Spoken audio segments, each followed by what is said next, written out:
Olá, irmãos. Temos o privilégio de começar mais uma semana de oração, semana do dia 17 ao dia 23 de janeiro.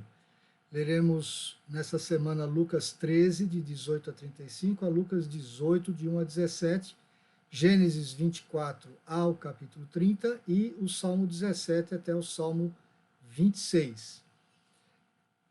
Começando pelo Evangelho de Lucas.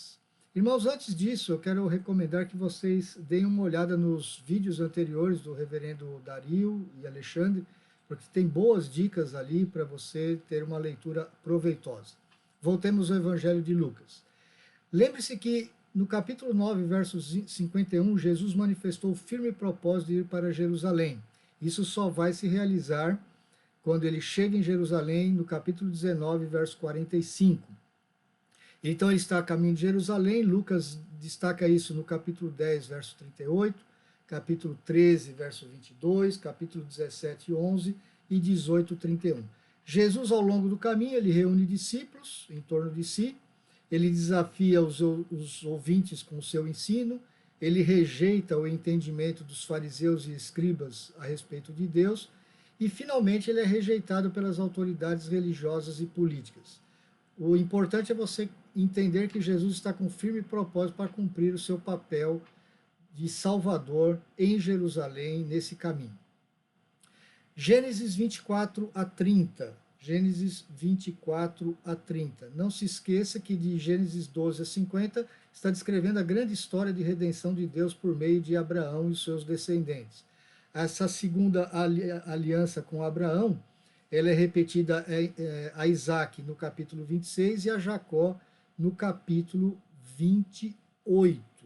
Isso é muito importante que você observe. Também veja que os escolhidos não devem a escolha de Deus a sua própria bondade. Deus escolhe sempre pela graça para cumprir os seus propósitos, né? Embora com os seus defeitos, eles são escolhidos, e isso é fielmente narrado, por exemplo, em Gênesis 12 ou Gênesis 26.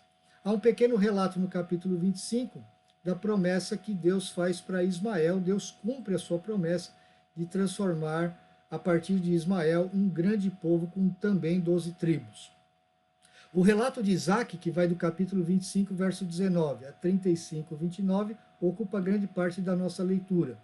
Observe como aquelas promessas feitas a Abraão são repetidas tanto para Isaac, no capítulo 26, quanto para Jacó, no capítulo 28. Capítulo 26, Isaac repete o mesmo fracasso de Abraão, no capítulo 12, como antes, né? E Deus também intervém para proteger a descendência prometida. Então você observa que Deus renova a sua aliança abraâmica com Jacó, o enganador, aquele que usurpou de Esaú a bênção de seu pai. Isso é bastante interessante você compreender que Deus, ele, pela graça, ele vai escolhendo homens com dificuldades e Deus vai cumprindo a sua tarefa e o seu grande propósito na vida do seu povo. Salmo 17 até o Salmo 26. Observe que nesse primeiro livro dos Salmos, que vai do Salmo 1 ao Salmo 41, nós temos um retrato do início da monarquia. Grande parte desses salmos, eles retratam a confrontação de Davi com os seus inimigos. Nós temos lamentos individuais, hinos de adoração.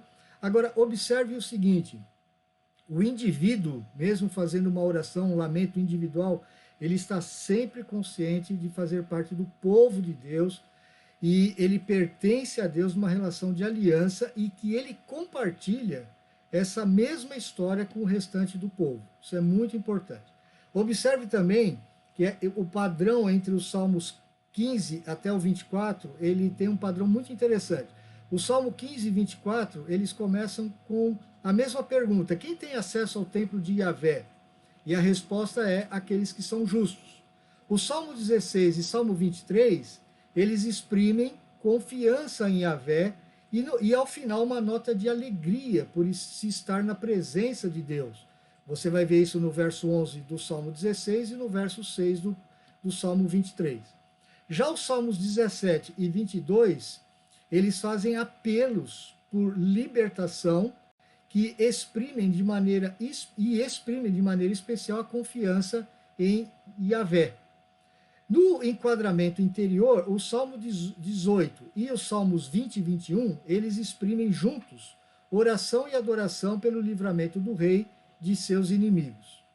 O elemento central nesse grupo é o Salmo 19, que exprime a glória da criação, na sua primeira parte, e a predominância, a centralidade da lei de Deus na sua segunda parte. Mais uma vez nessa leitura, atente para essas afirmações do amor de Yahvé, Yahvé como guerreiro divino, marcas da história de Israel como a lei, a herança da terra, a eleição e o papel de Israel entre as nações. Deus abençoe na sua leitura, que seja enriquecedor para a sua vida. Deus abençoe.